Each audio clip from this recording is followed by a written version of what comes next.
este evento da Rede Brasil-Alemanha de Pesquisa em Direito do Consumidor, que completa 10 anos nessa oportunidade aqui em Porto Alegre.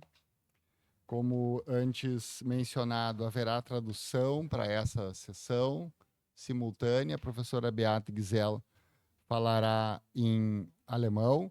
Então, solicitamos aos colegas que queiram obter o aparelho para a tradução, que se dirijam ali à frente e peguem.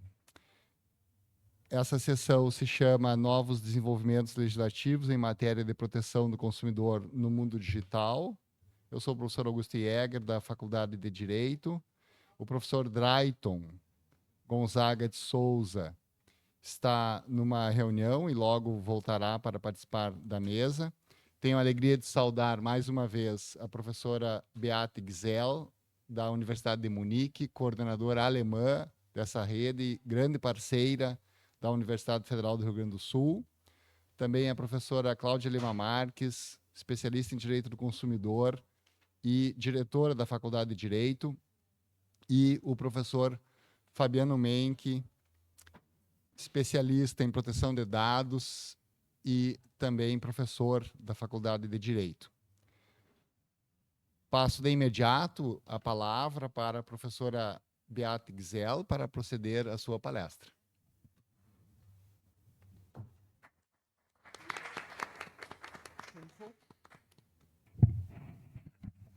Ja, lieber Augusto, liebe Claudia, ganz herzlichen Dank. Ich stelle mich hier hin, damit ich meine Folien sehe und kann ich den, gibt es einen Prompter um die? Ah, okay. Dann doch, eigentlich schon. Vielleicht habe ich es nicht. Jetzt? Kann man es hören? Oder ich stelle mich dahin vielleicht, dass ich die Folien vorwärts bewegen kann. Gibt es ein? Ja, mach das. Ja, egal. Wunderbar. Dann also nochmal ganz, ganz herzlichen Dank für den warmen Empfang und für auch den wunderschönen Abend gestern. Das war wirklich ganz toll. So viele bekannte Gesichter und dass wir den Gesprächsfaden wieder aufnehmen. Ich möchte über den Digital Services Act sprechen, das Europäische Gesetz über digitale Dienste, das im November 2022 als unmittelbar wirkende Verordnung in Kraft trat, im Wesentlichen anwendbar ist seit dem 17. Februar dieses Jahres und es ersetzt in Teilen unsere alte E-Commerce-Richtlinie aus dem Jahre 2000, erweitert aber deren Haftungsregelungen und schafft neue Pflichten für Online-Vermittlungsdienste. Der nächste. Der Digital Services Act ist Teil der digitalen Agenda der EU. Sie haben sicher auch schon vom Digital Markets Act gehört. Und es geht darum, einen angemessenen rechtlichen Rahmen für die Digitalwirtschaft zu schaffen. Nächsten. Der Digital Services Act ist grundsätzlich vollharmonisierend, also die Mitgliedstaaten dürfen nicht verbraucherfreundlichere Regelungen erlassen, sondern sie müssen wirklich genau den Standard einhalten. Nächste. Was sind die Ziele? Mehr Produktsicherheit, Bekämpfung des Verkaufs gefälschter Waren, Hate Speech, Hassrede soll im Internet bekämpft werden, Bekämpfung von Desinformation, Fake News. Und interessant ist, dass der Digital Service Act sehr viel mehr auf Verbraucherschutz zielt als die E-Commerce-Richtlinie. Bei der E-Commerce-Richtlinie stand der Verbraucherschutz im Grunde an zweiter Stelle. An erster Stelle stand der Ausbau, die Erweiterung der Digitalmärkte und die Idee war bei der E-Commerce-Richtlinie, naja gut, also nur wenn dieses Ziel erreicht wird, dann an zweiter Stelle auch Verbraucherschutz. Jetzt ist anders, also der Verbraucherschutz wird gleichrangig betont. Nächste. Also hier habe ich das nochmal abgebildet, also hier der Grundsatz des Verbraucherschutzes wird hier wirklich hochgehalten und wenn man hier noch die alte E-Commerce-Richtlinie sieht, dann sieht man, dass es hier praktisch, also der Verbraucherschutz blieb nur unberührt, soweit die Freiheit der Dienste, also das war die Einschränkung. Ja.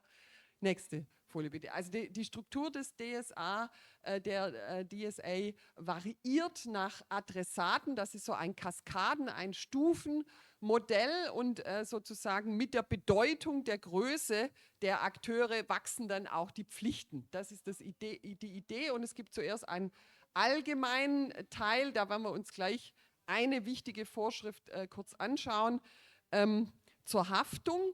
Und dann wird es eben spezieller, zusätzliche Regelungen für Hosting-Diensteanbieter, dann für Online-Plattformen, dann, ich habe das schon rot hervorgehoben, die werden wir uns etwas genauer anschauen, die Bestimmungen für Anbieter von Online-Plattformen, die Verbrauchern den Abschluss von Fernabsatzverträgen ermöglichen. Das ist ja das, wo wir also hier täglich online shoppen, Dienstleistungen abfragen. Und dann möchte ich noch erwähnen, darauf werde ich heute aber nicht eingehen, also es gibt dann auch zusätzliche, strengere Verpflichtungen sozusagen für die Großen, also Umgang mit systemischen Risiken für Anbieter von sehr großen Online-Plattformen. Ich möchte jetzt kurz was sagen zu diesem Haftungsregime. Also der DSA bleibt im Prinzip, was die Haftung von Hosting-Diensten angeht, also ein Dienst, der im Auftrag eines Nutzers Informationen speichert, als sehr weit gefasst.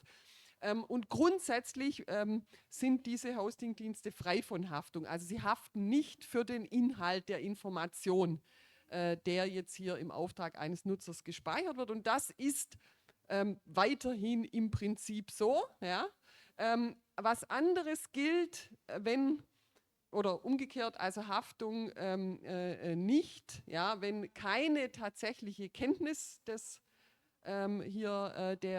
des Hosting-Dienst für einen rechtswidrigen Inhalt gegeben ist. Das heißt umgekehrt, wenn ein Hosting-Dienst Kenntnis hat von einem rechtswidrigen Inhalt, dann eben sehr wohl Haftung. Und er kann dann bei Kenntnis, wenn er Kenntnis von einem rechtswidrigen Inhalt hat, die Haftung noch vermeiden durch ein zügiges Tätigwerden, also zügig agieren. Ja, nächste Folie bitte. Es gibt aber eine Ausnahme von diesem Haftungsprivileg, also sozusagen eine Rückausnahme. Das ist eben hier der Fall für diese Online-Plattformen, die Fernabsatzverträge mit Unternehmen ermöglichen. Also nochmal, das ist ja das ganz Normale, also dass Verbraucher eben über solche Online-Plattformen mit Unternehmen hier über die Online-Plattform gematcht werden mit Unternehmen und dort eben einkaufen. Ja? Und wenn jetzt die Online-Plattform die Einzeltransaktion in einer Weise ermöglicht, die für einen durchschnittlichen Verbraucher den Eindruck erweckt, dass die Plattform der Vertragspartner ist, also dass die Plattform nicht nur vermittelt, sondern dass eigentlich die Plattform hier entweder der Vertragspartner ist oder das Unternehmen, mit dem ich kontrahiere, beaufsichtigt. Also ich denke als Verbraucher, die Plattform ist eigentlich der Chef, ja, die Plattform, die ist mein Vertragspartner oder die ist sozusagen die Aufsicht über dem Vertragspartner, dann haftet die Plattform auch. Ich glaube, dass das richtig ist, vielleicht nächste Folie, weil die Verbraucher vertrauen in diese Plattform. Oft sind ja die Plattformen, die sind groß, die einzelnen Händler sind klein, man kennt die Plattform, Amazon, ja, aber man kennt nicht den einzelnen Händler. Das heißt, ich vertraue als Konsument. Sehr häufig ist mein Vertrauen auf die Plattform gegründet. Das ganze Vorbild dieser Regelung ist eine Entscheidung des Europäischen Gerichtshofs, ja, aus dem Jahre 2016, Entscheidung Wathelet, wo hier eben nicht dem Käufer ordnungsgemäß mitgeteilt wurde, dass der Eigentümer der Kaufsache eine Privatperson war. Es ist ein bisschen anders, aber im Prinzip ist das der Gedanke. Also es geht um Transparenz. Was erwecke ich für einen Eindruck? Nächste Folie, bitte.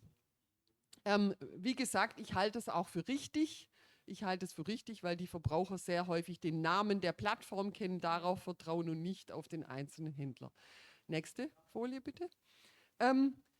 Der Artikel 6 Absatz 3, also diese Ausnahme von dem Haftungsprivileg für Hostingdienste geht geht durchaus weiter als diese Entscheidung Wazelet, die hier Vorbild war. Weil eben hier für den als Anknüpfung sogar der Schein, ja, der Rechtsschein einer Beaufsichtigung, also muss nicht wirklich so sein, sondern es genügt, wenn das für den Verbraucher so aussieht, also für den Verbraucher der Eindruck erweckt wird. Ja,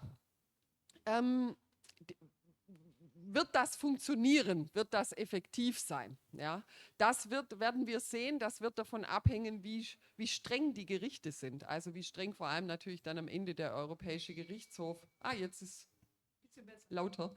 Wie streng der Europäische Gerichtshof bei der Frage sein wird, wann liegen genügend Anhaltspunkte für einen solchen Rechtsschein vor. Ja, also wie stark muss dieser Rechtsschein sein? Und davon wird sehr viel abhängen. Der Artikel 6 Absatz 3 geht nicht so weit wie ein Vorschlag des European Law Institutes. Da gibt es Model Rules on Online-Plattforms. Da ist eine umfassende Erfüllungshaftung angeordnet, sobald hier eine Intransparenz für den Verbraucher gegeben ist. Ja, ich habe es jetzt hier mal abgedruckt, aber wir gehen vielleicht gleich weiter, weil ich will noch gerne zu anderen Punkten. Wen es interessiert, der kann das ja dann nachlesen. Ja, vielleicht noch eine Folie weiter. Wichtig ist, dass im Prinzip, wir werden gleich nachher noch eine Ausnahme sehen, aber im Prinzip enthält der DSA selbst hier keine materiellen Schadensersatzgrundlagen. Wir werden nachher noch sehen, eine Ausnahme gibt es, aber im Prinzip wird nur verwiesen auf die nationalen Haftungsgrundlagen, die dann eben anwendbar sind. Ja, ich will jetzt zu einem anderen Thema kommen, nämlich zu den Sorgfaltspflichten. Ich hatte ja vorhin gesagt, das ist so ein Kaskadenmodell und es gibt sozusagen mit der Bedeutung und Größe dann zunehmende Sorgfaltspflichten und es gibt eben auch besondere Sorgfaltspflichten der Fernabsatz-Online-Plattformen.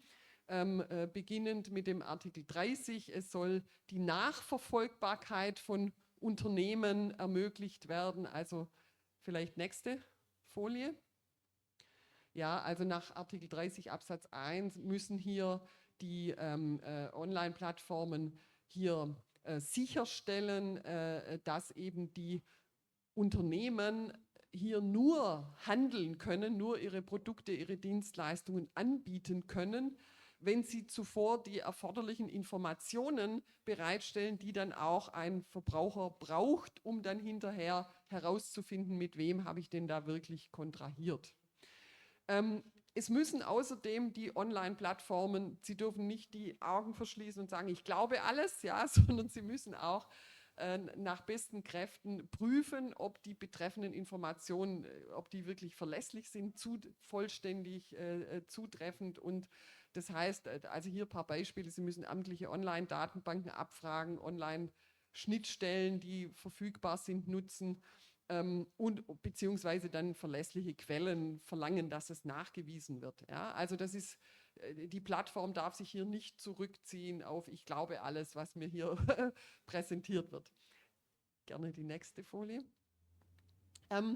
Jetzt kommt was ganz Wichtiges, wenn Hinweise wenn Hinweise gegeben werden aus dem Nutzerkreis, dass hier Informationen nicht richtig, nicht vollständig, nicht aktuell sind, dann muss die Plattform unverzüglich hier das betreffende Unternehmen auffordern, Abhilfe zu schaffen, ja, also das zu beheben binnen angemessener Frist. Und das sehen Sie schon, das ist natürlich eine Regelung, die ganz stark vom Enforcement abhängt. Also wird das durchgesetzt gegenüber den Plattformen, dass die das wirklich machen. Und der Artikel 16 DSA, das ist ganz interessant, der verpflichtet dann auch den Hostingdienst, die Plattform, ein Meldeverfahren für rechtswidrige Inhalte einzurichten, sodass dann also die Nutzer auch melden können, wenn sie hier solche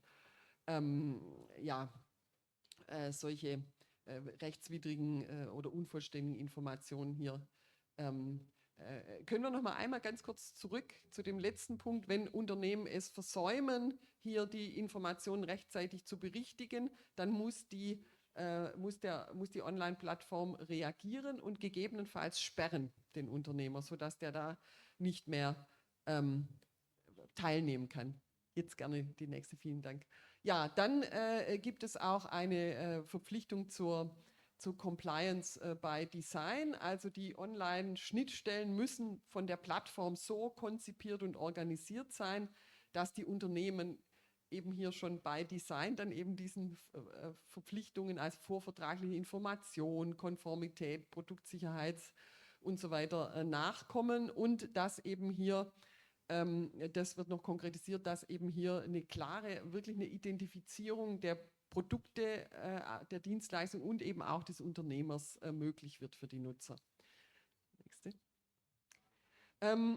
Ja, dann müssen sich die Online-Plattformen auch wieder nach besten Kräften darum bemühen, zu bewerten, ob die Unternehmen diese Vorgaben alle dann auch tatsächlich einhalten, ob sie dem nachkommen, diesen Verpflichtungen. Und sie müssen auch ja, durch Stichproben, durch angemessene Maßnahmen hier sich bemühen, also hier eben das zu überprüfen, ob das auch wirklich alles so gemacht wird, ob die angebotenen Produkte und Dienstleistungen, ob die rechtskonform sind, ob der Unternehmer wirklich die kompletten und richtigen Informationen gegeben hat.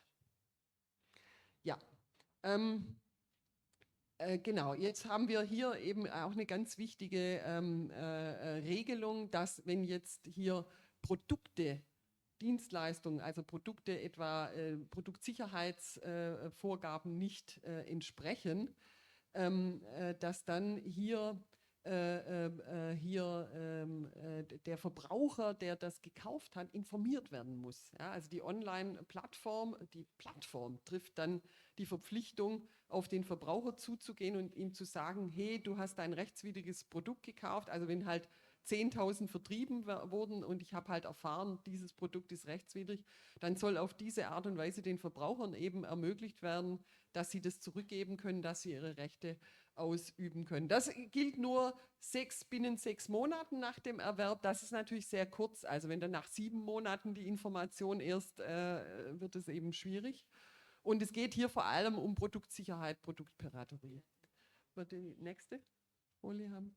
Ja, also wenn jetzt halt hier mal ein Beispiel, da Kenntnis davon, dass die vermittelte Dienstleistung oder auch das Produkt gegen Unionsrecht verstößt, dann muss eben hier entsprechend müssen die Verbraucher eben informiert werden, aber halt nur, wenn das binnen 6 Monaten auftritt, diese Information. Und das wird natürlich als zu kurz kritisiert und dann wird auch noch kritisiert, also was heißt Kenntnis erlangt? Ja, also wenn sich die Plattform dem halt verschließt, schwierig. Nächste.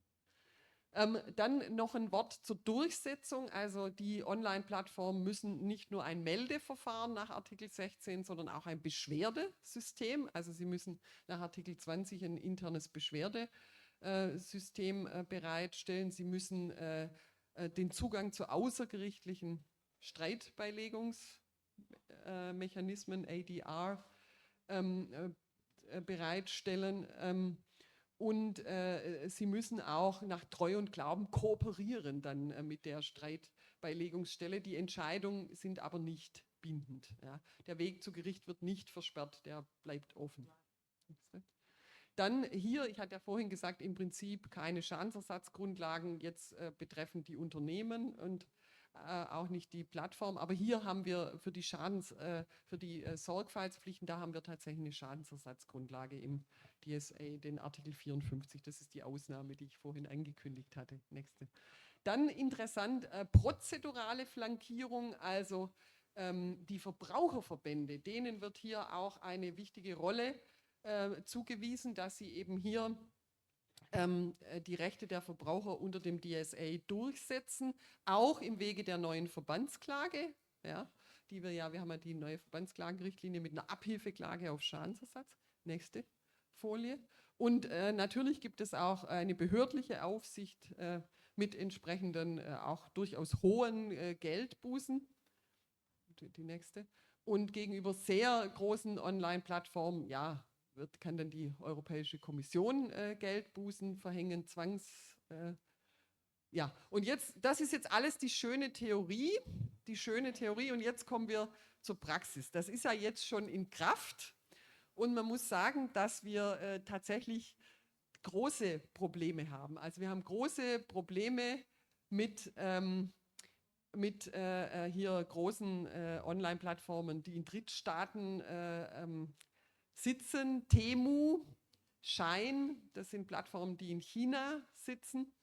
Und es gab zum Beispiel von der Bundesnetzagentur eine Untersuchung von einem bestimmten Typ von Elektrogeräten und die waren zu 100%, haben die 100% verstoßen gegen Produktsicherheit.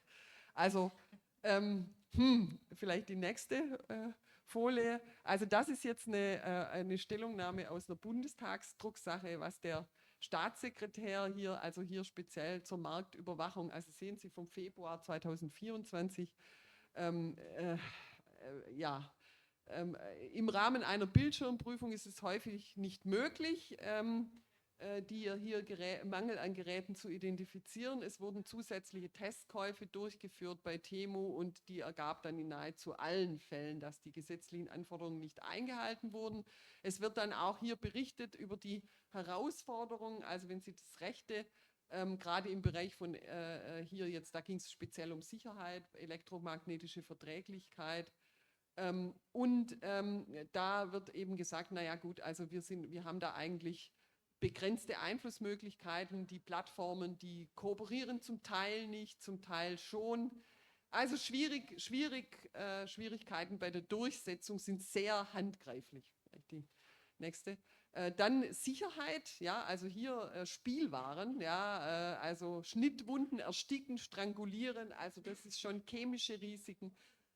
Ja, nächste Folie. Also ich habe hier jetzt mal eine kleine Liste gemacht. Es gibt noch weitere, also was da alles beklagt wird. Also was da alles ganz schlimm sind natürlich diese Sicherheitsmängel, dann natürlich auch Funktionsmängel, verzögerte Lieferung, Schwierigkeiten bei Widerruf und Rücksendung, Zollverstöße, dann Preisinformationen sind häufig, also das so es werden Preise durchgestrichen, die aber gar nie galten und natürlich auch Dark Patterns, manipulatives Design verschiedenster Art. Nächste.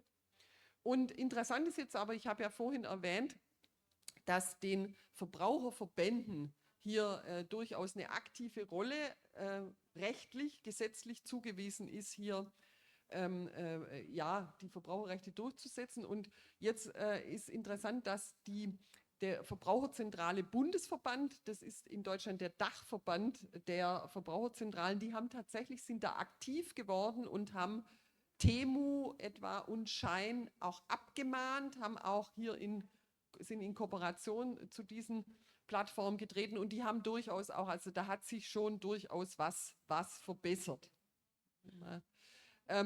Trotzdem ist da natürlich die Welt nicht in Ordnung und man muss auch sehen, dass die Verbraucherverbände, die haben natürlich auch ihre Ressourcen, sind ganz begrenzt. Also die können jetzt nicht eine irgendwie flächendeckende Aufsicht hier über die Plattformen walten lassen. Und die Verbraucherzentrale Bundesverband hat hier im Juni dann reagiert, weil die Beschwerden von den Verbrauchern wirklich ganz massiv sind und haben hier ein Kurzpapier mit Forderungen, ja, was sich eigentlich ändern muss.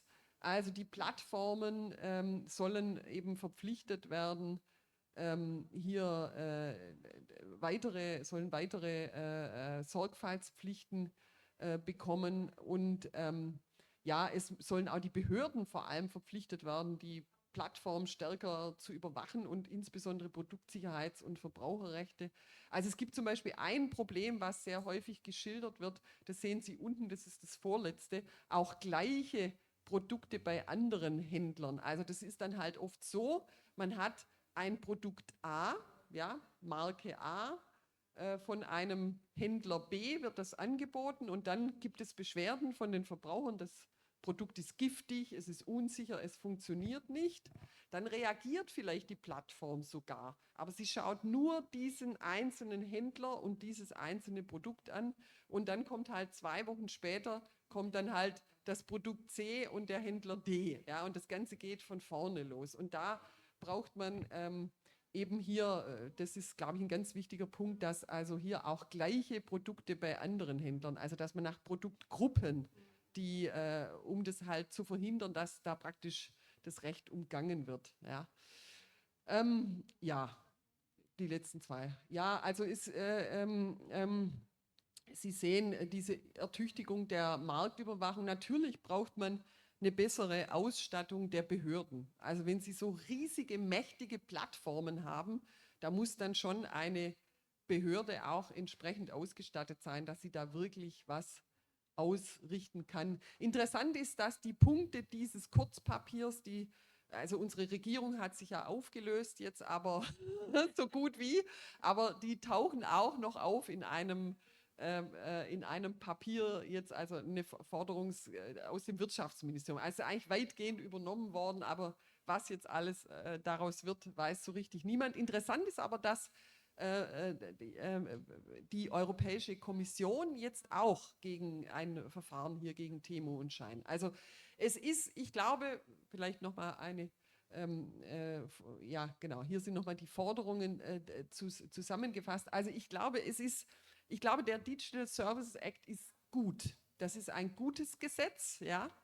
Und es wird nun viel davon abhängen, dass man die Vorschriften, ich habe es ja zum Beispiel bei dem Artikel 6 Absatz 3, bei dieser Ausnahme von dem Haftungsprivileg versucht zu zeigen. Also die Gerichte müssen das streng auslegen, also streng gegenüber den Unternehmen und Plattformen. Es wird sehr viel, also von der Auslegung abhängen, dass man das wirklich verbraucherfreundlich auslegt, und es wird aber ganz viel von dem Enforcement abhängen. Und das ist letztlich auch ganz massiv eine Ressourcenfrage. Das ist klar. Also da müssen Ressourcen jetzt reingehen, und ich glaube auch ein bisschen, dass es hier sinnvoll ist, dass man hier jetzt streng ist. Also man muss jetzt sozusagen den Anker hier positionieren, damit klar ist, Leute, so läuft es in Europa, und man darf jetzt da am Anfang nicht großzügig sein, sonst tanzen die Unternehmen uns auf der Nase herum. Ja? Und das ist jetzt interessant zu beobachten, wie das sich jetzt gerade, das ist wirklich jetzt gerade die Gegenwart.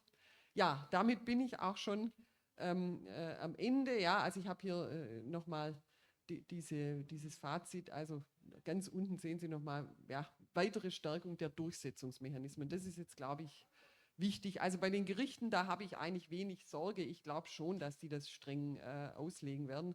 Meine größere Sorge ist, werden genug Ressourcen in die Durchsetzung fließen. Ja, damit bin ich auch schon am Ende. Ich danke sehr herzlich. Ich freue mich auf die Diskussion.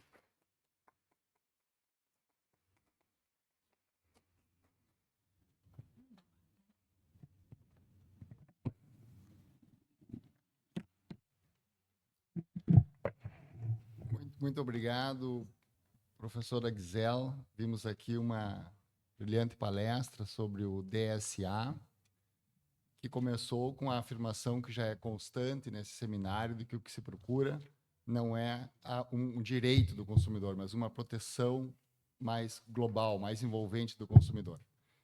Observamos a apresentação de um modelo de cascade modelo pela professora Beate Gisele, vinculado à responsabilidade do agente. Quanto maior a importância do agente, maior a responsabilidade, especialmente das plataformas. Hoje pela manhã a professora Cláudia nos conduziu a reitora, e justamente esse era o tema, né, da plataforma Alibaba, como ela poderia se proteger dos desmandos e dos vícios, enfim, da plataforma.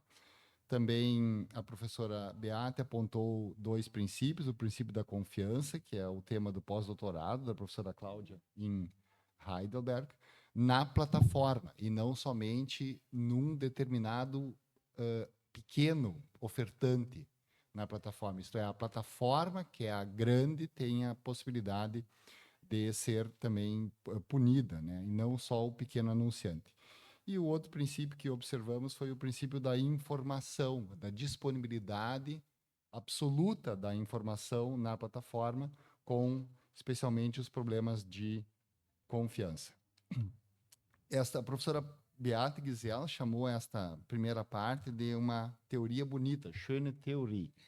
E depois, então, concretizou, né, o seu pensamento positivo sobre o Digital Service Act, dizendo claramente que é necessário uma rigorosa, streng aplicação e uma execução também profícua, enforcement.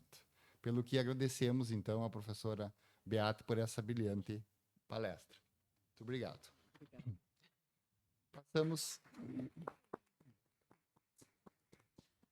Passamos de imediato a palavra, então, para a professora Cláudia Lima Marques, que falará sobre a reforma do Código de Defesa do Consumidor, superendividamento e crédito digital.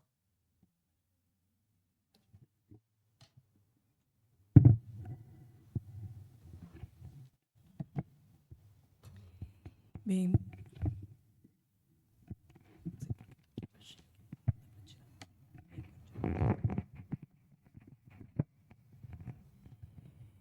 muito obrigado. É uma grande honra e um prazer estar aqui com os senhores novamente. Queria agradecer a todos pelo momento importante de troca de ideias. Então, temos a tradução para o alemão, não é? E eu coloquei as folhas em inglês. Então, isso ajuda também a entender os colegas. Eu vou falar em português, mas os colegas podem acompanhar melhor. Eu queria apresentar essa nossa reforma do Código de Defesa do Consumidor, a outra, obrigado, que vem de uma adaptação do sistema francês, não é? O sistema francês, chamado Sistema da Reeducação Financeira, é baseado num plano de pagamento. E, infelizmente, nós conseguimos a reforma, mas não conseguimos o perdão das dívidas, não é? E esses dois novos capítulos, eles tentam prevenir e o outro tratar o superendividamento. E a expressão realmente é traitement, né? Tratamento, porque é uma doença, o crédito excessivo ou que não está sendo conseguido ser pago. Há uma definição de superendividamento como aquela impossibilidade global do consumidor de boa-fé fazer frente a todas as suas dívidas de consumo, as que são exigíveis, né, já venceram, e as que vão vencer, sem prejudicar o mínimo existencial. Esta é a definição do artigo 54A, parágrafo 1º. Então, quais são esses dois capítulos que estão na tela? O primeiro vai do 54A até o 54G, e a ideia é aumentar o crédito responsável no Brasil, não tão agressivo como o crédito que temos hoje, infelizmente, ainda no nosso mercado. E uma segunda parte, mais processual, apenas 3 artigos, 104A, 104B e o 104C, que são esses artigos sobre tratamento para a manutenção do mínimo existencial dos consumidores. E houve um decreto presidencial, o 11.150, infelizmente é um decreto limitador do mínimo existencial, e em R$600, que são mais ou menos, não chegam a 300 euros, não é? Uma coisa muito mínima. Bem, eu vou falar aqui um pouco sobre o enforcement, porque a prática, não é? Porque em Munique, em 2023, eu apresentei esta pesquisa, mas nós tínhamos só 134 dados. E eu aqui vou apresentar os dados completos, que são 308 casos, não é? Então, só para introduzir esses casos acontecem no Centro Judicial de Conciliação, os chamados CEJUSCs. e vão levar a uma conciliação global entre um consumidor e o grupo dos seus devedores, né?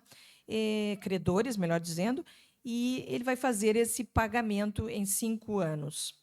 E, se não funcionar, aquilo que não funcionar vai para o judiciário, né? É o 104B, e aí existe um segundo pagamento de mais 5 anos, é um pagamento aí compulsório. A próxima, por favor.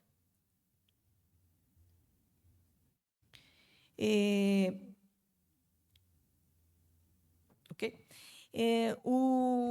Agora, sobre a reforma. O tratamento, então, é feito tanto nesses centros judiciários, que são os que nós vamos examinar, não é? Mas também nas agências administrativas, que chamam-se PROCONs. Esses PROCONs têm em todas as cidades. São mais de 900 no Brasil.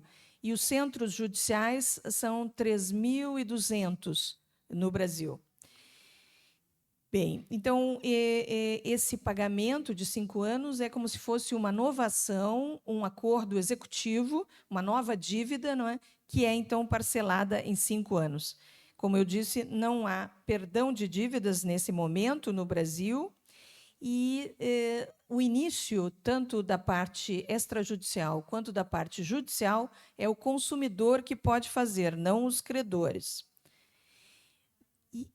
E a parte judicial, ela começa com uma revisão das dívidas, uma análise se as dívidas são abusivas, os créditos foram concedidos de forma assediante, assédio de consumo, ou de forma agressiva, não é? Então, a parte judicial, ela prevê também medidas de urgência liminares para a manutenção do mínimo existencial. Então, vamos aos casos. São 308 casos agora, a maioria são mulheres.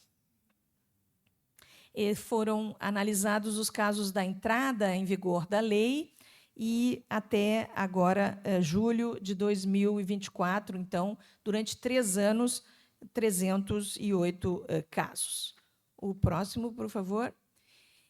Queria comparar esses resultados com a antiga pesquisa de 6.000 casos, né, de 5 anos, que terminou em 2012, para frisar que também, na primeira vez, quando não havia a lei, não é, as mulheres eram, aqui ainda, a grandíssima maioria, não é, que precisavam de ajuda para negociar os seus contratos e pagar. Também, quando não havia lei, haviam projetos pilotos de conciliação com base na boa-fé e na exceção da ruína, não é, que também permitiam essa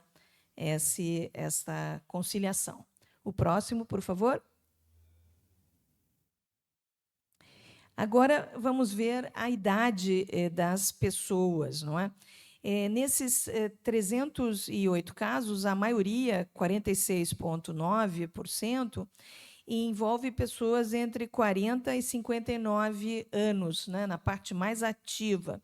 Mas é impressionante que temos 31,8% de pessoas que, no Brasil, são considerados idosos, não é? Ou elderly, em inglês, não é?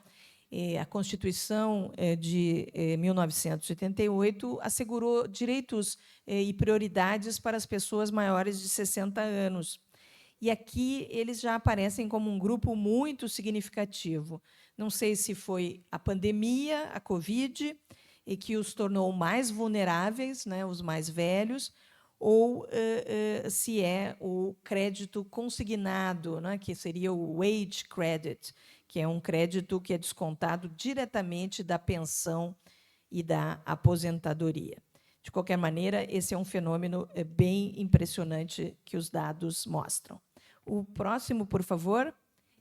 E aqui eu quero comparar as duas pesquisas, né, antes da lei, e em azul, e agora com a lei, não é? Então, se mostra um grandíssimo aumento das pessoas mais velhas. Realmente impressionante, quase o dobro, né? O próximo, por favor. Aqui já a comparação do status civil dessas mulheres, né, que são a maioria, e das pessoas mais velhas, se nota que são pessoas sozinhas. Vejam que os casados, que têm companheiro, né, eles são 40%, mais ou menos. Mas os outros todos são mulheres sem companheiro, sem viúvas, divorciadas e separadas. Então, nota-se também que as mulheres normalmente não têm tanta educação financeira, não é? E nem tanta intimidade com vamos dizer, os gastos, né? E agora são a maioria. Por favor, o próximo. Aqui a profissão. Então, temos um grande número de aposentados, não é? E pensionistas, 35,6%. Servidores públicos também, 20,3%, que é o público-alvo do crédito consignado, não é? E temos já 17,5% das pessoas que trabalham em plataformas, em Uber. Então, é uma flexibilização do trabalho. Temos poucas pessoas empregadas, realmente, mas muitas pessoas independentes. E 18,8% desempregados, não é? Então, é realmente bem interessante. Agora, vamos comparar com os dados anteriores. Peço desculpas que não está bem focado. Bem, mas, de qualquer maneira, não é para... Na frente? Isso, aí, obrigado. Então, se vê o grande número de freelancers, né, que seriam os... e os servidores públicos também, o crescimento das pessoas aposentadas também, muito interessante esse desenvolvimento pós-pandêmico e pós a lei. Próximo, por favor. Agora, vamos às causas do superendividamento, não é? A causa maior é a redução de renda. Durante a pandemia, houve grandes problemas econômicos no país. 38,9% das famílias tiveram redução de renda, e aqui aparece 39,8% também como a causa principal. As doenças na família já são 26,4%. E o desemprego diminui, não é? 14,7%. O divórcio está bastante importante, a separação, não é? 10,4%. E vamos comparar com a outra pesquisa. Isso. Então, aqui se vê que a redução de renda aumentou muito. Também as doenças, bem a Covid aparecendo aqui, não é? Impressionante como prejudicou a parte financeira no país, não é? E os divórcios também. Durante a Covid, tivemos um aumento de 26% do divórcio no país, no Brasil. Então, aqui também aparece bem forte na nossa pesquisa, não é? Obrigado. O próximo. O resultado, e estamos fazendo a pesquisa para ver a eficiência da lei, né? O resultado, durante a Covid, houve muitas renegociações direto entre os bancos e os consumidores. E aqui no primeiro gráfico aparece o fato que as pessoas desistem antes da audiência, eles não comparecem à audiência, eles renegociam direto com os bancos e não vão frente ao juiz. E os que vão frente ao juiz, que é o segundo gráfico, têm somente 30% de sucesso. O que, no Brasil, o sucesso da conciliação é 6%. 6%. O sucesso maior do judiciário na conciliação é 11%. Então, 30% parece pouco, e realmente comparado com o que tínhamos antes é pouco, mas é o dobro, mais que o dobro, da média nacional de conciliação, mostrando que os credores entendem o problema do superendividamento. E o próximo, por favor. Então, nós queríamos saber por que as pessoas não conciliam, não é? E a resposta é justamente porque eles têm pouco dinheiro, ou quase nenhum dinheiro, para fazer esse plano durante 5 anos. Muitas dívidas e pouco dinheiro. A maioria, a grande maioria, ganha está desempregado, os NINA, Non-Income, Non-Asset, ou ganha até 3 salários mínimos. O salário mínimo está a cerca de 263 euros. Então, 3 salários mínimos são 700 euros, não chega a 800 euros. Bem, outra explicação possível, e aí agora são dados do judiciário, não é? O judiciário também pode receber essas reclamações. E a diferença entre os PROCONs, no caso estamos analisando o SEJUSC, que é extrajudicial, e o judiciário, é que para o judiciário se pode pedir uma medida de urgência. Uma medida de urgência para manter o mínimo existencial. Então, vejam, temos 308 casos conciliados e 14.111 casos no judiciário. E os casos do judiciário, a maioria também são mulheres. E a quase maioria, não é? São pessoas maiores de 60 anos, elderly, né? Então, realmente impressionante esses dados. Ainda vamos analisar os dados do judiciário, mas queria só trazer para dizer que realmente as pessoas preferem o judiciário porque tem uma solução para o desconto no salário, na pensão, e começa, então, a audiência de conciliação. Agora estamos analisando esses 14.000 casos, mas em matéria de prova, não é? Porque é muitos dados, realmente. Então, só para terminar, a última parte, algumas conclusões, não é? Uma notícia sobre o crédito digital. O crédito digital já ocupa 68% do crédito no Brasil. 68%.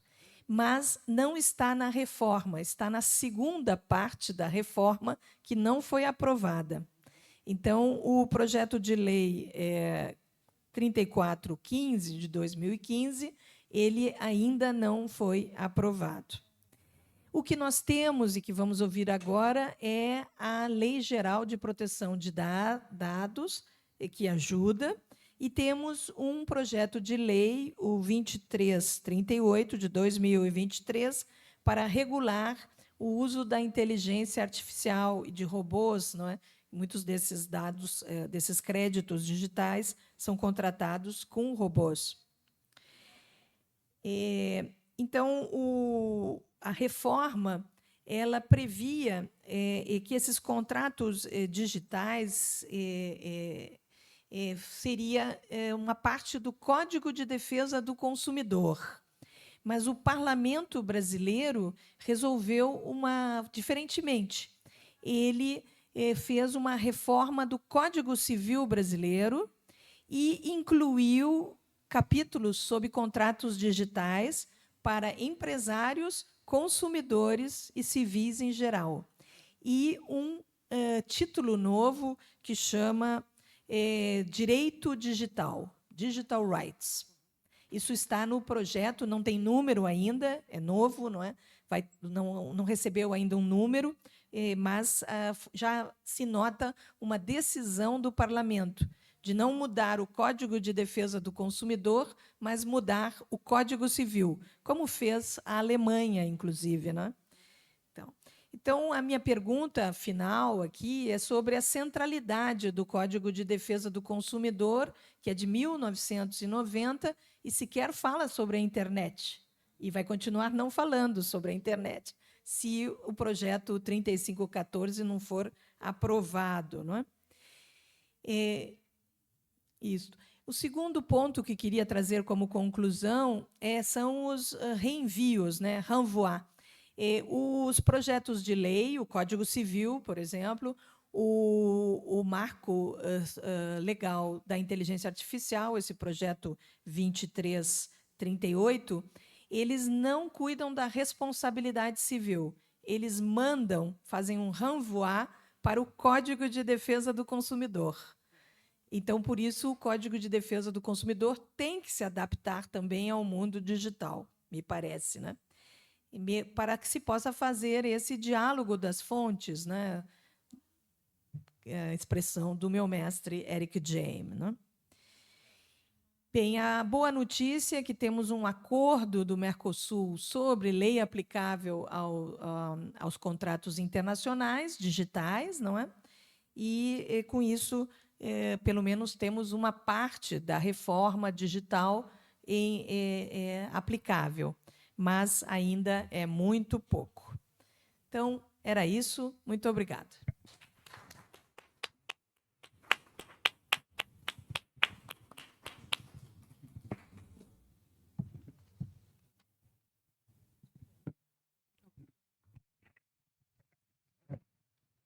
Obrigado, professora Cláudia, grande especialista em direito do consumidor, especialista internacional em direito do consumidor, que nos apresentou dados muito precisos, de um longo levantamento pelo que se viu, uma pesquisa muito exaustiva a respeito da proteção do consumidor e a reforma de inspiração francesa, aqui a vida no Brasil, bem como o que espera ainda ver, o que esperamos ver nas próximas evoluções legislativas do Brasil. Muito obrigado.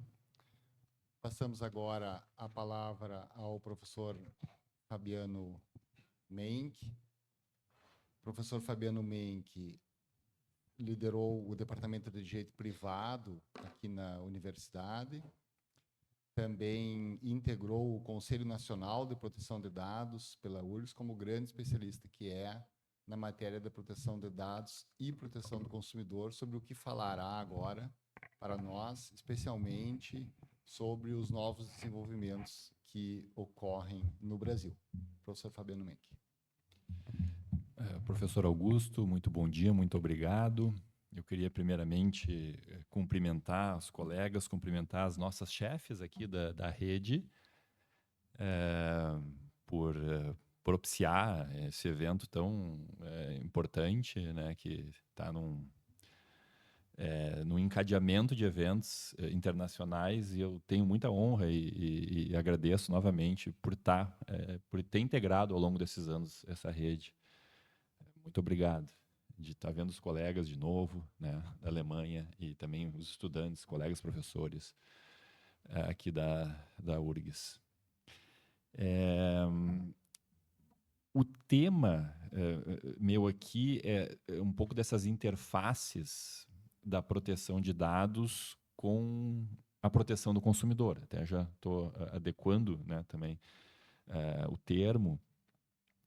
E é muito interessante. Eu queria aqui dividir basicamente a minha exposição em questões gerais, onde eu quero analisar essas interfaces um pouco dogmáticas entre a proteção do consumidor e proteção de dados, e depois tratar de alguns casos do momento aqui que tem ocupado a nossa autoridade de proteção de dados com a concreção da proteção do consumidor e de vulneráveis relacionadas ao digital, especialmente às redes sociais.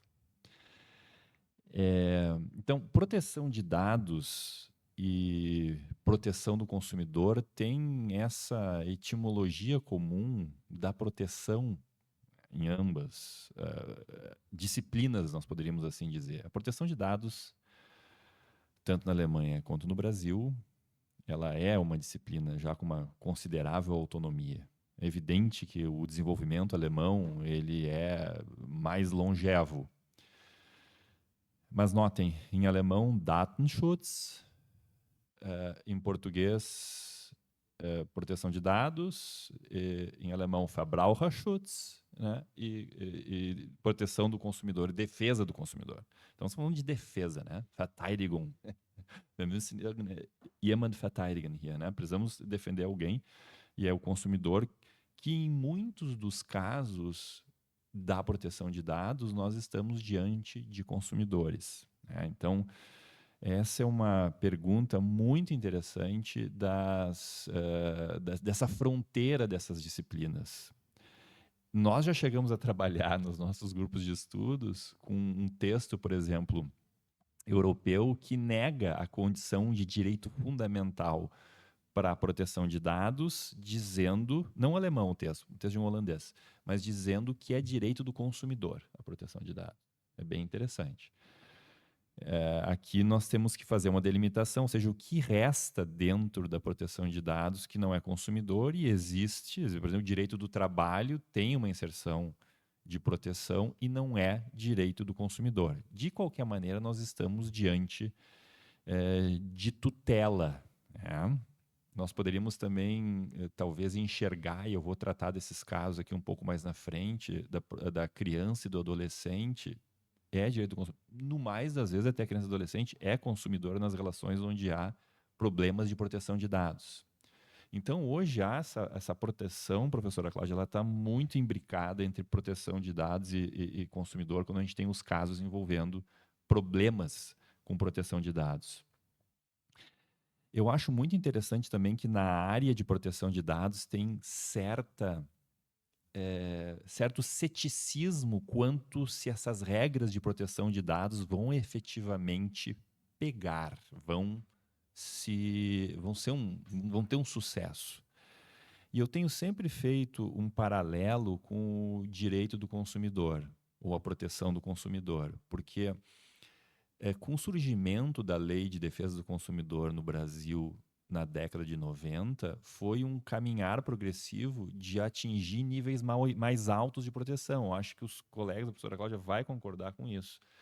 E eu tenho certeza que se a gente olhar, e nós estamos acompanhando esse surgimento aqui no Brasil, porque a nossa Lei de Proteção de Dados é de 2018, é muito recente, daqui a 30 anos nós vamos ter efeitos positivos, com certeza. Não precisa nem passar 30 anos, nós já estamos vivendo isso agora, poucos anos depois. Mas eu estou falando um pouco mais macro, num quadro mais macro de observação, que nós certamente iremos enxergar esses benefícios de uma tutela maior. A lei de proteção de dados ela é de difícil observância.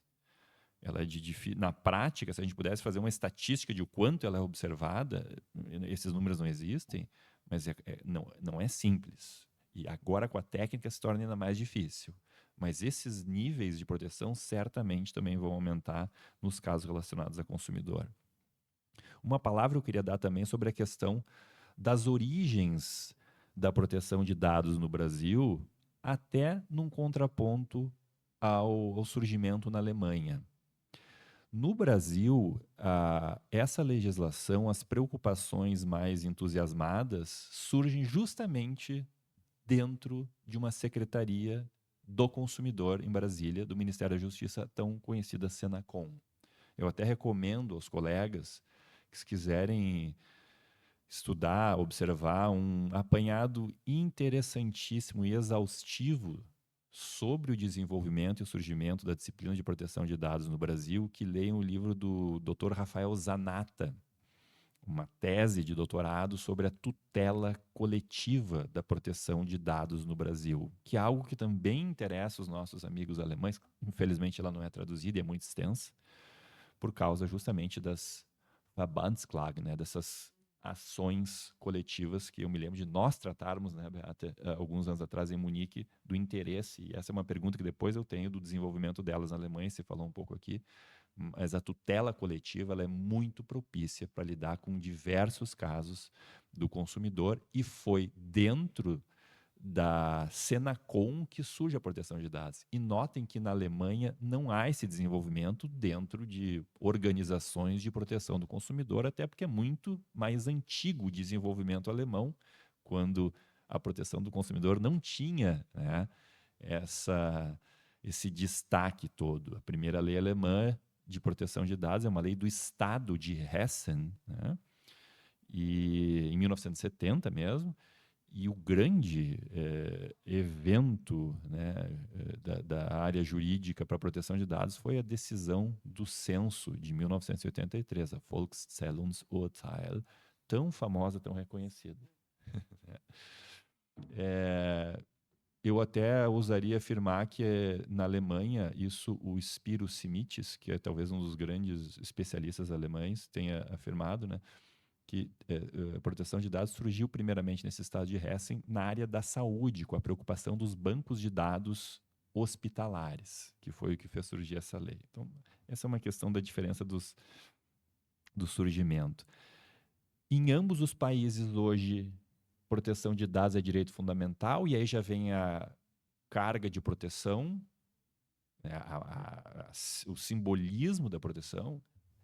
Tem uma peculiaridade muito curiosa na comparação dos países, que na Alemanha não se fala em Grundrecht auf Datenschutz, mas se fala em direito fundamental à autodeterminação informacional.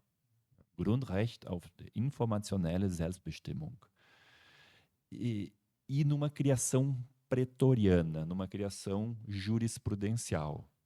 Nós, brasileiros, porque acompanhamos a evolução da legislação estrangeira, europeia, especialmente alemã, positivamos a autodeterminação informativa, que é um direito fundamental na Alemanha, como um fundamento da nossa Lei Geral de Proteção de Dados no artigo 2º, inciso 2 dela. E positivamos o direito fundamental à proteção de dados agora em 2022. Ou seja, está na Constituição esse direito fundamental, que não está na Alemanha, que ele é uma criação pretoriana. Nós positivamos também na nossa Lei Geral de Proteção de Dados, e aí a enorme influência germânica, o que se chama livre desenvolvimento da personalidade, que é um objetivo da Lei de Proteção de Dados. Esse livre desenvolvimento da personalidade está no artigo 2º, inciso 1 da Constituição Federal Alemã, lá com um nome que, se a gente fosse traduzir, não é desenvolvimento, Entwicklung, mas é freie Entfaltung der Persönlichkeit, que é algo que diz mais sobre o direito, e especialmente para consumidor, para todos, na verdade, porque é o desdobramento da personalidade até mais do que desenvolvimento, porque a personalidade, a princípio, ela é, desde os primeiros passos de uma criança, ela é encolhida e vai aos poucos se desdobrando, se expandindo. Então, esse direito ele é muito elegante, porque ele mostra essa ideia da personalidade desabrochando, e a tutela da proteção de dados quer que as personalidades se expandam para tomarem suas próprias decisões. E tem tudo a ver com o direito do consumidor, porque o consumidor tome decisões, a gente viu aqui na fala da professora Beata, né, e bem informado. Nós tivemos também, isso é importante referir aqui, a nossa decisão do censo, praticamente, que foi em 2020, pelo Supremo Tribunal Federal, um paralelo com a decisão do censo alemã de 1983, que tocou nesse assunto de um direito fundamental, mas se achou necessário, ainda mais, como referi, positivar na Constituição. Então, é afirmado pelo Corte Constitucional e reafirmado pelo legislador constituinte, né, derivado. A influência do consumidor na LGPD também. Isso é um ponto bem importante, porque o Brasil adquiriu esse status de proteção do consumidor e ele não deixa que isso se perca nos processos legislativos que tramitam e que, de alguma maneira, possam tocar nos direitos dos consumidores. E aqui teve a presença firme no artigo 45, e eu vou ler esse artigo.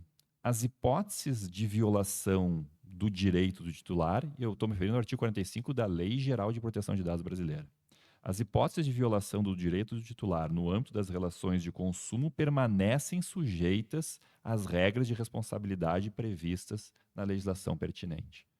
Então, nós temos regras no direito do consumidor que permanecem em vigor e são aplicáveis, especialmente no caso de responsabilidade civil envolvendo proteção de dados. Existe no Brasil uma regra de responsabilidade civil na Lei Geral de Proteção de Dados, mas ela é uma regra que, nesses anos de vigência da lei, gerou muita polêmica, muita discussão acerca da textura dessa lei ou dessa regra de responsabilidade civil, se trata de uma regra de responsabilidade objetiva ou subjetiva. A redação da lei deixa uma margem de dúvida sobre qual foi o regime jurídico. Na tramitação da lei, havia o emprego da responsabilidade objetiva. E esse texto legal foi suprimido. Então, a dúvida, nós temos correntes variadas. Me parece que esse artigo 45, ele protege o consumidor para retirar essa dúvida das relações de consumo, porque se nós tivermos uma responsabilidade, por exemplo, pelo fato do serviço, quando a gente tem tratamento de dados pessoais em serviços ou na comercialização de produtos que gere dano, me parece que aí nós não teremos dúvida que a responsabilidade será objetiva. Então, em boa hora, veio essa participação das vozes da proteção do consumo na redação da Lei Geral de Proteção de Dados. Agora eu queria focar, num segundo momento, em quais são essas preocupações que nós temos concretamente no dia a dia. Eu queria chamar a atenção aqui de alguns casos que marcam. Eu até vou citar um primeiro, que é bem importante e que não veio da pena da nossa NPD, não veio das decisões dessa autoridade, mas sim do Judiciário do Estado de São Paulo, que é o caso do metrô de São Paulo, um conhecido caso na área da proteção de dados aqui no Brasil. E esse caso, o que acontecia? Os passageiros do metrô de São Paulo, eles passavam transitando, saindo das roletas, entrando, saindo dos trens, por totens que captavam as imagens do rosto das pessoas e captando os sentimentos, as reações, e a partir daí tirando inferências de preferências ou não dos produtos que estavam sendo anunciados. Então, um reconhecimento facial traduzindo emoções, certo? Isso foi desafiado por uma ação coletiva pelo Ministério Público. Aqui tem que chamar a atenção do trabalho do Ministério Público, mesmo antes da vigência da Lei Geral de Proteção de Dados, que reconhece a tutela coletiva, texto da lei. Então, o Ministério Público sempre foi muito ativo na matéria de proteção de dados, ainda quando faltassem regras efetivamente diretas, de aplicação direta. E se conseguiu, ainda o processo tramita em Tribunal Superior, mas se conseguiu, então, estancar por meio de decisão judicial, que passou pelo Tribunal de Justiça de São Paulo, inclusive, essa prática. Eu chamo a atenção aqui também do trabalho das associações que participaram com o Ministério Público nesse processo. Então, é um processo muito emblemático no Brasil, de início de uma reação a práticas que envolvam consumidores e proteção de dados. Em segundo, vai ser objeto aqui de debate, de discussão, a questão da inteligência artificial. esse é um assunto que preocupa muito a nossa Autoridade Nacional de Proteção de Dados, e aqui eu toco nessa entidade, a ANPD, né? Ela de acordo com a tradição europeia, se sabe que um dos pilares da proteção de dados é uma autoridade de supervisão. O Brasil, seguindo essa tradição europeia, tem a sua autoridade, hoje uma autarquia especial, com uma independência, nós podemos assim dizer. Claro que com as suas dificuldades, que a gente viu também pela palestra da professora Beata, que não são só nossas, mas dificuldades de número de pessoas que vão ser empregadas para trabalhar, não chega a ter 200 funcionários. Eu tive a honra de integrar a NPD enquanto membro do Conselho Consultivo, Conselho Nacional de Proteção de Dados, que realmente é um braço consultivo que muito ajuda a NPD. E a NPD se preocupa e se ocupa com a questão da inteligência artificial e proteção de dados. Um dos processos administrativos que a NPD teve nesse ano é o da fiscalização da Meta, que, como a gente sabe, a Meta gerencia, enfim, dispõe, né, do Facebook e do Instagram. E a questão ele dizia respeito justamente à utilização dos dados dos usuários consumidores dessas redes sociais para treinar a inteligência artificial. Esse é o grande ponto de discussão no momento dessas interfaces também entre proteção de dados e inteligência artificial, que é justamente a informação que vai ser utilizada para o treinamento da inteligência artificial. Esse é um ponto muito relevante, inclusive nos Estados Unidos da América. Eu aqui recomendo, né, o Daniel Solove, se olharem scraping, né, em inglês se fala scraping, que é essa mineração de dados de redes sociais ou sites, ou enfim, funcionalidades de sistemas, ou seja, arrancar dados que estão disponíveis para treinar inteligência artificial, e se pergunta hoje qual é o limite disso. A implementação de técnicas, como o direito deve reagir a isso. E uma das sugestões do Solove é que seja um dever de segurança de quem tem a ferramenta, de que não permita que terceiros, porque não é só a Meta que utiliza os dados, são terceiros também que vão lá minerar. Né? Então, tem a própria restrição da Meta, e isso fez a ANPD. Ou seja, o que nós temos? Nós temos a regulação mexendo na configuração dos sistemas para torná-los, assim como nós vimos aqui nas compras, né, online, para torná-los mais transparentes. Nós temos na proteção de dados para tornar mais transparente quando tem. Primeiro que foi suspensa a utilização dos dados das pessoas para o treinamento de inteligência artificial. E depois a NPD colocou diversos requisitos, né? Requisitos de transparência, de limitação de dados pessoais de crianças e adolescentes, e etc.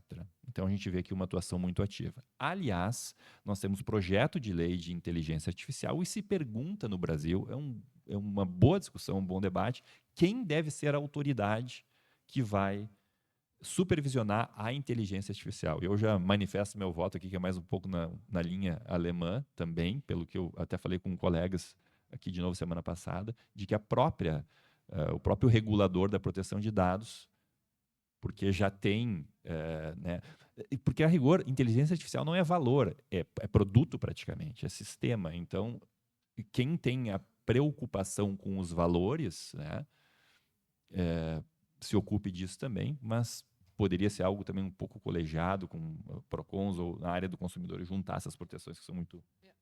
né, são muito fortes.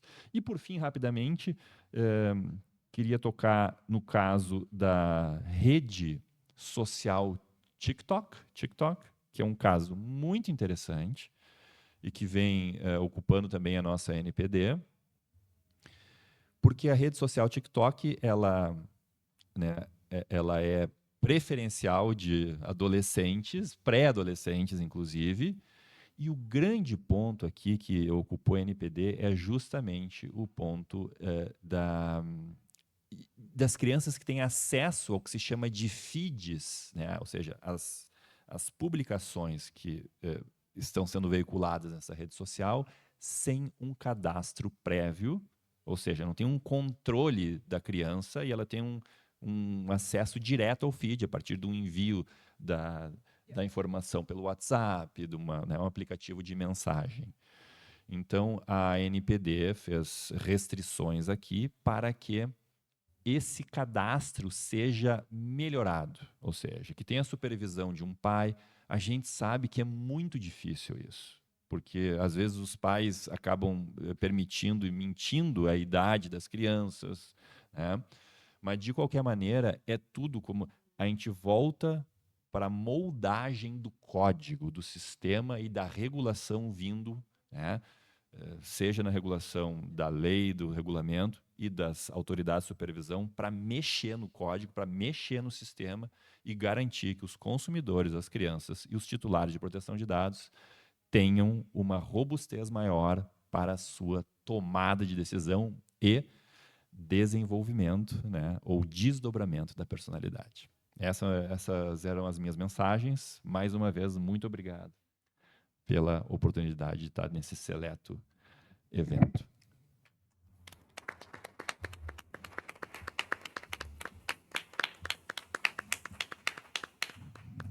Muito obrigado, professor Fabiano Menck.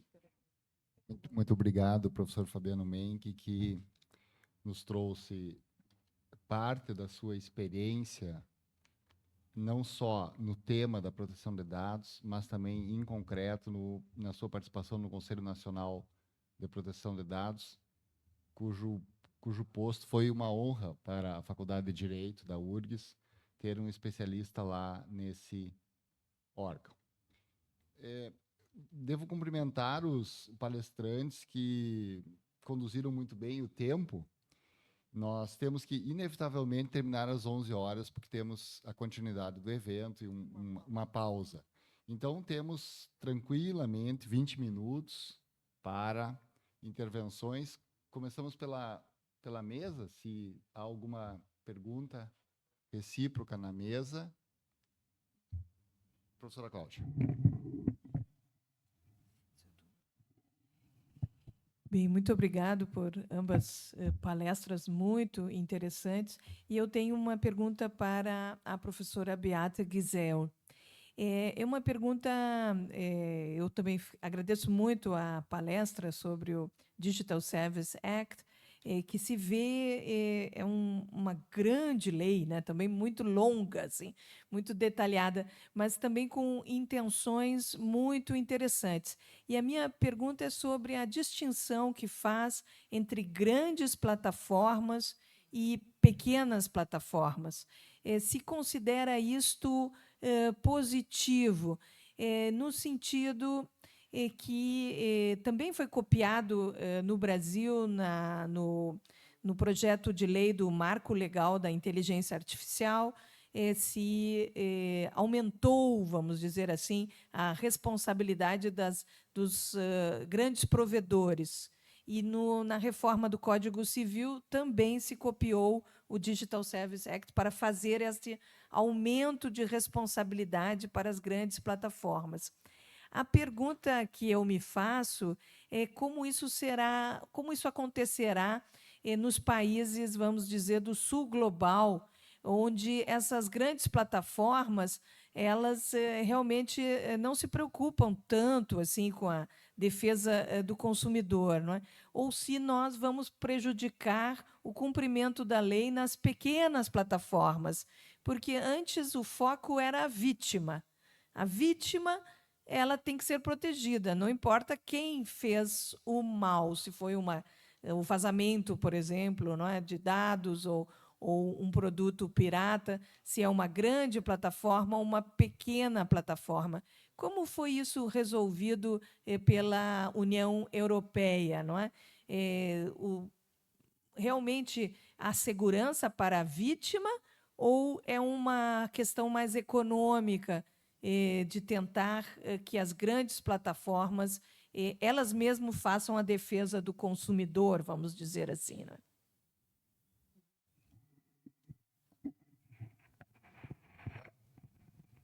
Ja, also vielen Dank für die sehr berechtigte Frage und vielleicht, oder Fragen sind es ja eigentlich.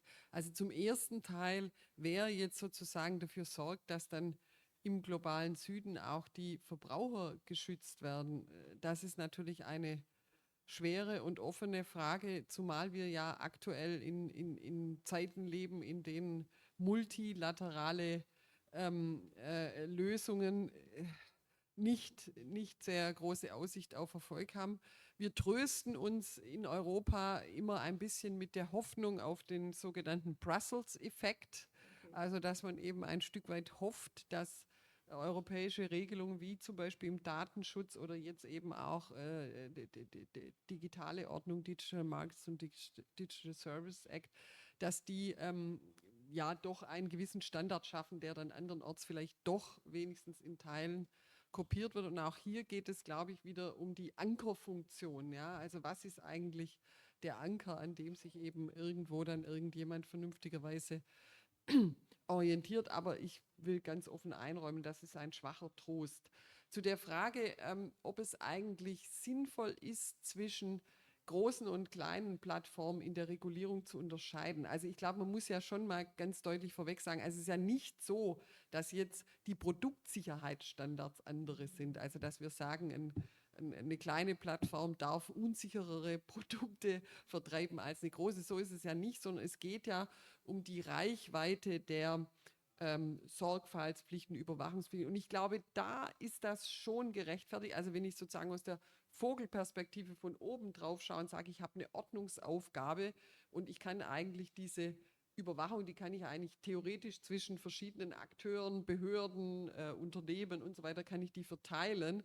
Wenn man das so betrachtet, ist es, glaube ich, schon sinnvoll, dass man sagt, okay, also dann haben vielleicht kleinere Plattformen auch mit weniger Ressourcen weniger weitreichende Pflichten. Ich möchte aber gar nicht verhehlen, dass es gerade im Wettbewerbsrecht in Europa jetzt auch schon die Diskussion gibt, ob man nicht damit eigentlich ja den großen Plattformen gerade mehr Macht gibt, weil dann die praktisch mit ihrem weitreichenderen Standard auch wieder sagen können, liebe Verbraucher, bei uns seid ihr viel mehr geschützt und dadurch den Marktzutritt eigentlich für die kleineren erschwert. Also es ist nicht ohne Probleme, will ich gar nicht verhehlen.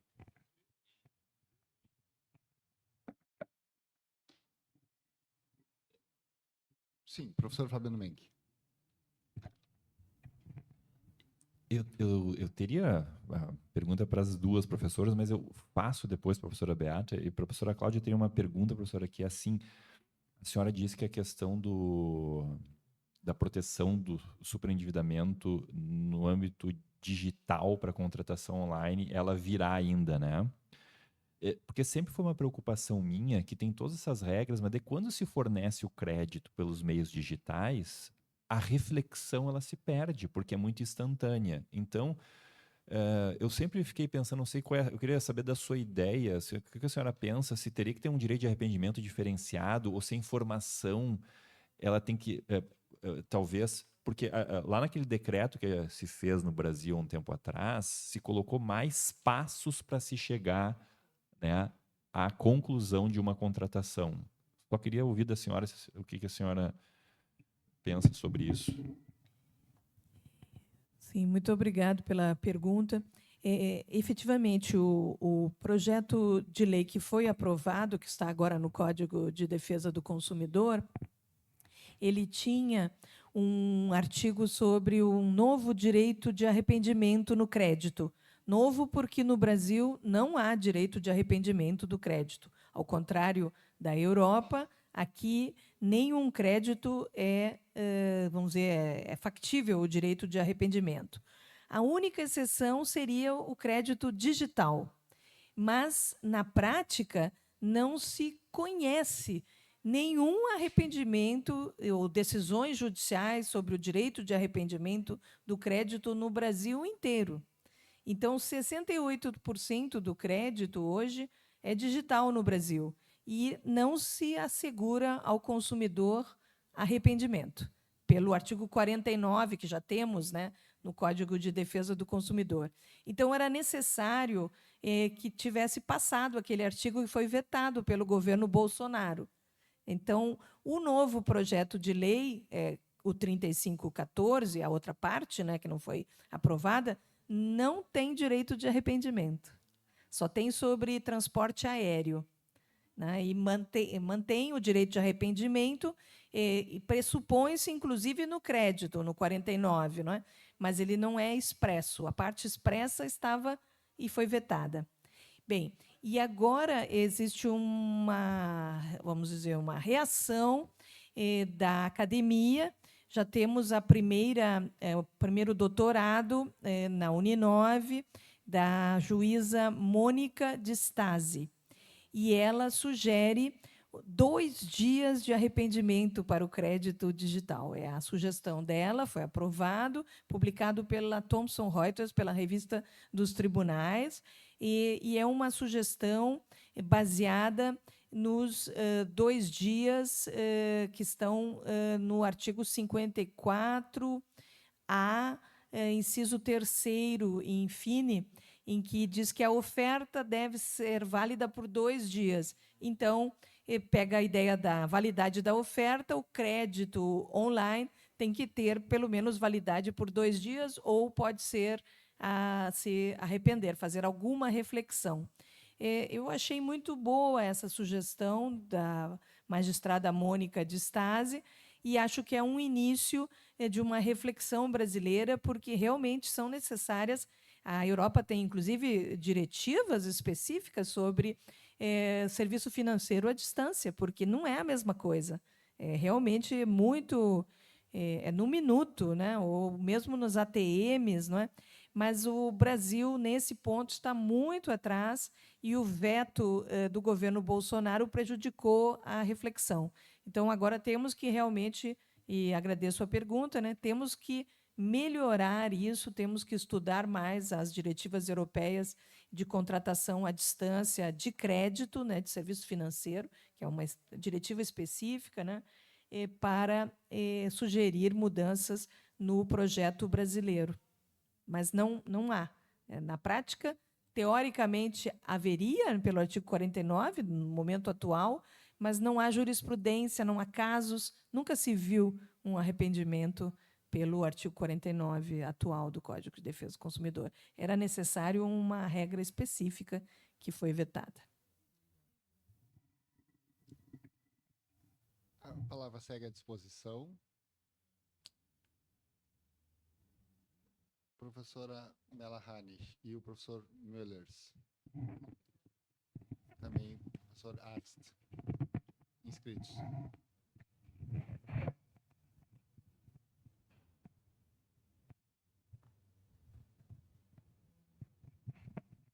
Vielen Dank erstmal für die wirklich sehr interessanten Vorträge. Das war ausgesprochen spannend zuzuhören. Ich habe tatsächlich an alle 3 Referenten aber jeweils nur eine ganz kurze Frage. Ich fange mit Beate an. Wir haben gerade den Digital Markets Act auch erwähnt, und du hast über den Digital Services Act gesprochen. Der Digital Market Act befasst sich eben eher mit den professionellen Anbietern. Und meine Frage ist tatsächlich, wie schätzt du, sagen wir mal, das Zusammenspiel ein? Ist das gelungen, dass wir da so 2 Rechtsakte haben? Die zweite Frage wäre an Claudia. Das war ausgesprochen spannend, das Modell zu hören, wie eben diese Überschuldung verhindert werden soll. Und jetzt einfach eine Frage, weil ich es nicht weiß. Gibt es ein spezielles Verbraucherinsolvenzverfahren in Brasilien? Denn eigentlich ist es ja eine prozedurale oder prozessuale Regel, die ins Insolvenzrecht gehören würde. Und ich hoffe, es ist okay, wenn ich meine dritte Frage auch noch stelle, Augusto. Das betrifft jetzt Fabiano. Gerne. Ja, okay. Du hast sehr stark diese historische Entwicklung der informationellen Selbstbestimmung hervorgehoben. Ich bin mir inzwischen nicht mehr so sicher, ob das Modell eigentlich noch in der Zukunft funktionieren wird. Es mag ja sein, dass wir bei jeder einzelnen Datenverwendung unsere Einwilligung geben, aber wir verlieren doch alle den Überblick. Das heißt, ist das eigentlich noch informationelle Selbstbestimmung, wenn wir im Grunde gar nicht mehr wissen, wo befindet sich jetzt welches Datum? Und wirklich nur so als Überlegung, was sind so die Gedanken eurer Behörde, vielleicht doch da auch ein Regime Wechsel herbeizuführen. Denn dieses Informationsmodell ist möglicherweise etwas, was uns in Zukunft zumindest überfordern wird. Dankeschön. Und Entschuldigung für die vielen Fragen, das liegt an den spannenden Vorträgen. Ja, das ist natürlich, vielen Dank für die natürlich sehr berechtigte Frage, die aber auch alles andere als kurz zu beantworten ist. Ich will aber ganz kurz eigentlich so ein Grundsatz, eine Grundsatzantwort geben. Also aus meiner Sicht wird mit diesem neuen System, das ich persönlich im Prinzip jedenfalls von der Struktur außerordentlich innovativ und gelungen finde, aber im Prinzip wird damit eigentlich der Verbraucherschutz ein Stück weit oder überhaupt der Schutz der grundlegender Markt- und Wettbewerbsfreiheit revolutioniert. Weil bisher hatten wir auf der einen Seite, also wir haben das Kartellrecht, das meistens zu spät kam, das Lauterkeitsrecht, das auch oft zu spät kommt, und auf der anderen Seite das Vertragsrecht, das als Kategorien im Grunde kannte, speziell Business to Consumer mit besonders hohen Schutzanforderungen. Und jetzt geht jetzt auf der einen Seite das Vertragsrecht ein Stück auf der anderen Seite auf das Wettbewerbs- und Kartellrecht zu. Also die bewegen sich aufeinander zu. Was meine ich damit? Ich meine, wir haben jetzt nicht mehr nur diesen Status Unternehmer, sondern wir haben eigentlich durch diese Stufen jetzt praktisch, also neue situative oder neue Strukturkategorien, die eben in diesem Kaskadenmodell sehr viel differenzierter sind. Also wir haben eben nicht mehr nur dieses, wir reagieren im Wettbewerbs- und Kartellrecht auf den, sage ich jetzt mal, gravierenden Verstoß, dann im Grunde auch immer ex post. Und wir haben eben auch nicht mehr diesen einheitlichen Unternehmer, den wir im Vertragsrecht, sondern wir haben jetzt eben dann den Hostingdienst, wir haben die Plattform, die kleiner ist, wir haben die mittlere, und das ist so abgestuft. Und das finde ich außerordentlich spannend, und ich kann jetzt auch nicht sagen, wie sich das in Zukunft genau entwickeln wird. Und es wird aber auf jeden Fall die traditionelle Bedeutung, die Rolle dieser einzelnen Rechtsgebiete natürlich ein Stück weit verändern. Und man merkt es jetzt auch schon. Also man merkt jetzt, dass die Wettbewerbsrechtler sich sehr viel mehr mit Verbraucherrecht jetzt auch beschäftigen und dass wir Verbraucherrechtler uns sehr viel mehr eben mit dieser, ja ganz offensichtlich, ist ja nicht in erster Linie Vertragsrecht, sondern es hat eben eine marktordnungsrechtliche Dimension in allererster Linie des DSA und DMA. Und das finde ich persönlich sehr spannend. Es war jetzt schon viel zu lang. Muito obrigado pela pergunta e a resposta. A resposta é simples. Nós não temos Verbraucherinsolvenzrecht, a não ser os artigos 104A, 104B e 104C do Código de Defesa do Consumidor. O Parlamento brasileiro, havia outros projetos muito parecidos com os Estados Unidos, com aqueles 2 capítulos do Bankruptcy Code. Havia vários projetos, mas o Parlamento brasileiro só aceitou o projeto de reforma do Código de Defesa do Consumidor e 3 artigos. Então, é tudo o que nós temos. Temos que começar praticamente do nada e desenvolver. Se mantém a insolvência geral, mas é praticamente não utilizada no Brasil, na prática.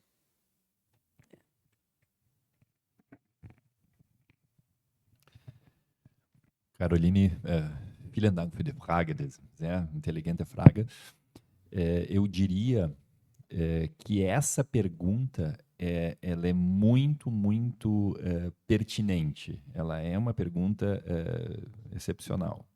E se fala, então, no contexto da proteção de dados, de uma crise do consentimento, crise da Einwilligung, e uma crise da autodeterminação informativa. Né? Crises der informationellen Selbstbestimmung. E o debate hoje na proteção de dados diz o seguinte: como contornar isso? e se tem falado na retirada do peso do consentimento do titular de dados a partir, e aí vem o problema, da carga mais excessiva de deveres para os agentes de tratamento, ou seja, aqueles que tratam, que processam dados pessoais. Por isso que está cada vez mais em voga, muito embora as dificuldades, o trabalho das autoridades de supervisão, para que elas exijam que a autodeterminação informativa seja realizada a partir do cumprimento de uma lista de deveres. Um deles, eu até falaria aqui, utilizando a palestra da Beata, o compliance by design. Né?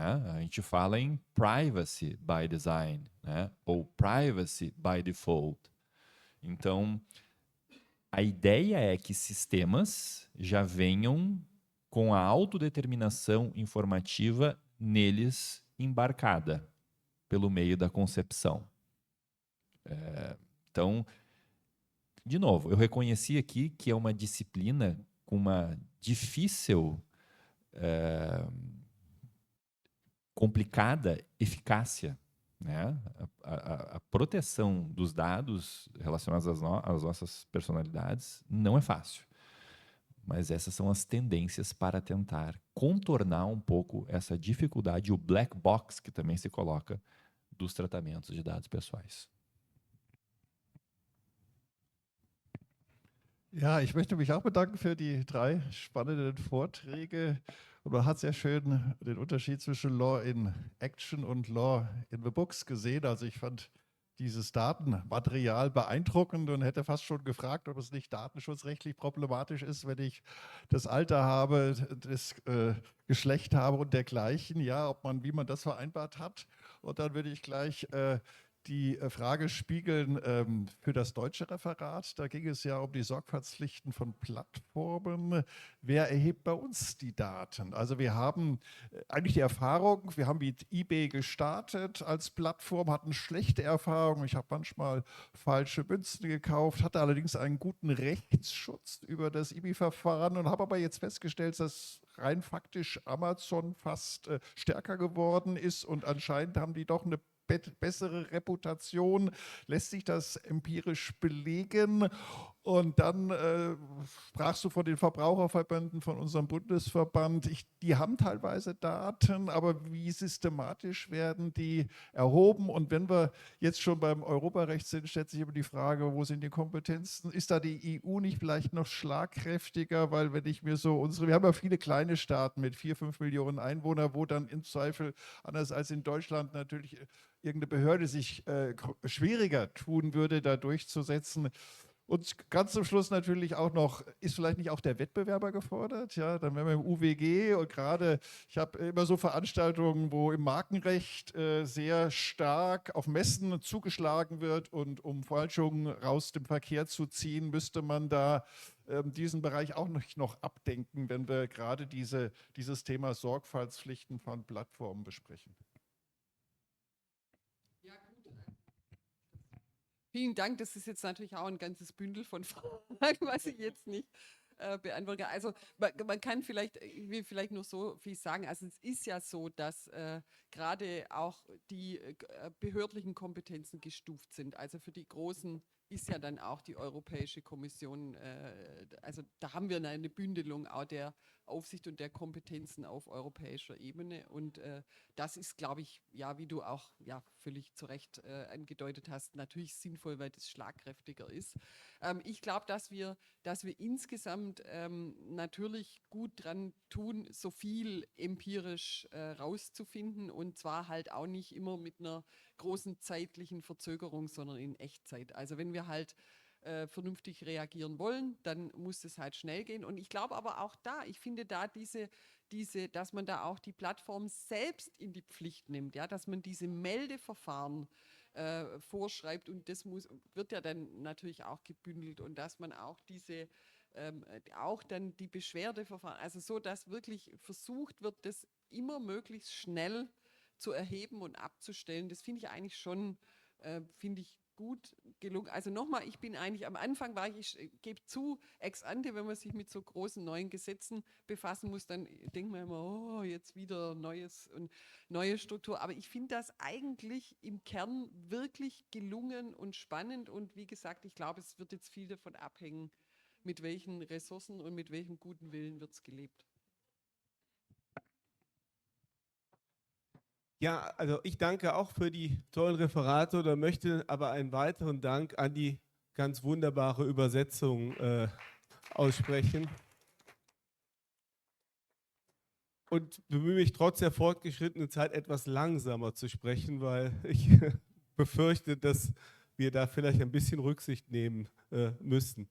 Ich habe eine Frage an Claudia und eine an Fabiano. An Claudia, du hast ganz am Ende die Frage der Kodifikation angesprochen und wir diskutieren jetzt, wie ist es eigentlich, welche Auswirkungen hat es gehabt, dass wir vor über 20 Jahren das Verbraucherschutzrecht in unser zentrales BGB integriert haben. Und ich glaube, habe damals Diskussionen mitbekommen bei der Schuldrechtsreform, dass man gesagt hat, oh Gott, ist gar nicht so entscheidend oder so wichtig, ob man das macht. Und heute sind wir sehr sicher, dass die Relevanz des Verbraucherschutzrechts unfassbar gestiegen ist und die Kritiker nicht mehr daran vorbeikommen. Ja? Also die müssen in ihren Lehrbüchern, in ihren Kommentaren auch diese Vorschriften beachten. Und wenn das in einem Verbraucherschutzrecht wäre, würde man vielleicht sagen, ja, lass die Verbraucherschutzrechtler das mal machen. Nicht Verbraucherrechtler, Verbraucherschutzrecht. Übrigens auch ein Thema, das man vielleicht mal europäisch, aber auch international betrachten müssen, die Auswirkungen der Kodifikation. Und du hattest das am Ende angesprochen. Das ist meine Frage, wie siehst du die Relevanz? Ganz einfache, also ist jedenfalls. Und an Fabiano Folgendes. Du sprachst von dem Lernen der KI, ne? Und wir haben in Deutschland gerade ein großes Thema, ich will das nur sozusagen einwerfen, wie wir mit juristischer Fachkunde umgehen. Also will sagen, die Verlage fangen an, Rechtsberatung durch KI zu machen. Ja, es gibt jetzt ein Modul, Frag den Grüneberg. Das hieß früher Paland, ja, der heißt jetzt Grüneberg. Da kann man, der sagt einem dann, wie die Rechtsfrage zu beantworten ist. Und ich möchte aus der eigenen Erfahrung, ich wollte langsamer sprechen, das sagen, wir entwickeln gerade eine Plattform in Bielefeld für Vermieter und Mieter, wie sie sozusagen Kosten verteilen. Und dafür braucht man rechtliches Wissen, ja? Wissen, das in den Kommentaren steht. Und wir haben ein großes Problem gerade, dass die Verlage sagen, das ist unser Urheberrecht, ja, unser Wissen, was in den Büchern steht. Und ihr könnt nicht einfach, wenn es zufällig ein anderer geschrieben hat, dieses Wissen für eure KI nutzen. Ja, das ist vielleicht auch gar keine Frage, sondern ein Hinweis, dass das ein Riesenproblem ist, wie wir mit dem Urheberrecht, unser Urheberrecht umgehen, das die KI nutzt, um rechtliche Fragen zu nutzen. Ja, und das ist, finde ich, eine spannende Frage und Frage, ob das hier auch schon diskutiert wird auf dieser Ebene der Beantwortung von Rechtsfragen, ne, die man über die KI, ob das funktioniert, das weiß Kollege Mayhofer viel besser als wir alle, das werden wir vielleicht auch noch von ihr hören, aber ja, wie verfügbar ja, unser Wissen ist und wie wir das füttern können. Ja, das war ja deine Frage, wie lernt eigentlich die KI? Vielen Dank.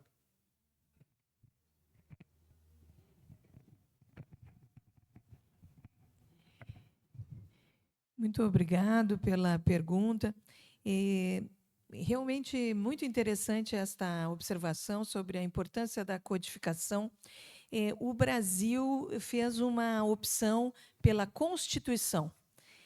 O Constituinte de 1988, em virtude da ditadura militar, que era, vamos dizer assim, os civilistas estavam muito ligados à ditadura militar e os consumeristas contra a ditadura, não é? Então, muito interessante também que o Paland mudou e chama outra coisa. Então, vamos dizer, eu acho que tem muito a ver com esse a superação do nazismo aqui brasileiro, vamos dizer assim, não é?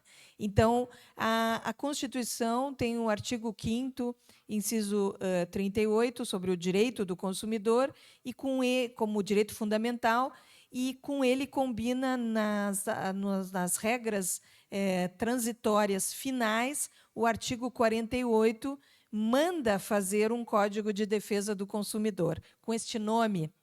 Por quê? Porque era para manter o Código Civil e a doutrina como estava e renovar com uma visão mais de direitos humanos. Então, infelizmente, no Brasil, nós não temos essa opção, porque a Constituição mandou fazer um microsistema. No Brasil, até é positivo, mas me interessa muito essa ideia da absorção do Código, vamos dizer, as normas de defesa do consumidor no BGB na Alemanha. Então, agradeço a pergunta, mas no Brasil não temos. Essa opção foi uma opção do Constituinte, é a regra constitucional.